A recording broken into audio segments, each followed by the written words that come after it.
22 KG ওজনের এই গুটি যারাই লুকাতে পারবে সেই দলই হবে জয়ী। পৌষ মাসের শেষ দিনকে ময়মনসিংহের ফুলবাড়িয়ায় আঞ্চলিক ভাষায় বলা হয় পুহুরা। এই দিনটাতে একই সময় একই জায়গায় যুগ যুগ ধরে অনুষ্ঠিত হয়ে আসছে এই হুমগুটি খেলা। ফুলবাড়িয়ার লক্ষ্মীপুর গ্রামের বড়ইয়াটা বন্দে হুমগুটি খেলায় অংশ নিতে আসেন 15 গ্রামের মানুষ।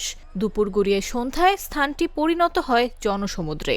এলাকা ভিত্তিক এক একটা দলের শত শত খেলোয়াড়ের অংশগ্রহণে চলে গুটি দখলের শক্তির লড়াই।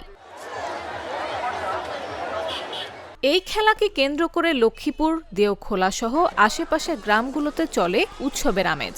বছরের এই দিনটার জন্য অপেক্ষায় থাকেন হাজারো মানুষ। এই খেলা লইয়া আমরা সারা বছর অপেক্ষায় থাকি। পুষ মাস যাই দিন শেষ দিন এই খেলাটা হয়। এই আমাদের ইষ্টি মেহমান ঈদের মধ্যে আসে না, এই খেলার মধ্যে আসে। মেলাতে আসছি, এখানে সবাই আসে, আমরাও আসছি, অনেক কিছু কিনলাম, ফুচকা খাইলাম, সবাই মিলে ঘুরলাম, ভালো লাগলো। সব পরিবার পরিজন সবাই মিলে সবাই একসাথে দেখা সাক্ষাৎ করলাম। ঈদের ছুটিতে না আসলেও সবাই গুটি খেলাতে ছুটি আসেই। বড়ইয়াটা বন্দে জমে উঠে গ্রামীণ মেলা। খাবার দোকান, খেলনা ও জিনিসপত্রের দোকান ছাড়াও আছে শিশুদের খেলার জন্য চরকি।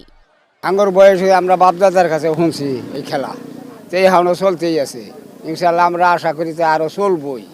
ওখানের যুগে তো আরো পোলাপান বেশি উদ্যোগ করছে, ওখানে তো লেখাপড়া পোলাপানের বেশি, খেলা দেখির মন বেশি। মেলার আসছি, কিছু জিনিস কেনাকাটা করলাম, বাচ্চারা আসছে, সবাই খেলা উপভোগ করতে আর কি ঢাকা থেকে আসছি। 267 বছর আগে মুক্তাগাছার জমিদার রাজা শশীকান্ত আচার্য চৌধুরীর সাথে ত্রিশালের বৈলরের জমিদার হেমচন্দ্র রায়ের জমির পরিমাপ বিরোধ মেটাতে প্রজাদের শক্তি পরীক্ষায় এই খেলা চালু করা হয়, যা এখনো চলছে ঐতিহ্য ধরে। স্থানীয়দের অর্থে মিটানো হয় খেলার যাবতীয় খরচ। এই অর্থনীতির যোগানটা আমরা নিজেরাই করি, কোনো প্রকার চাঁদা তুলি না। এই খেলা উপলক্ষে কোনো প্রকার চাঁদা এলাও না, হ্যাঁ, কোনো প্রকার দুর্নীতি এলাও না। আমরা নিজেরা টাকা দিয়া খরচ করিয়া আমরা এই গুটি খেলার আয়োজক কমিটি মনের আনন্দে আমরা সবাই এটা ভাগাভাগি করে নিই। 2 থেকে 3 দিন সময় লেগে যায় এই হুমগুটি খেলা শেষ হতে। নজির আছে বিরতিহীনভাবে সর্বোচ্চ টানা 10 দিনও লেগেছে এই খেলা শেষ হতে। নিউজ ডেস্ক, জাগো নিউজ।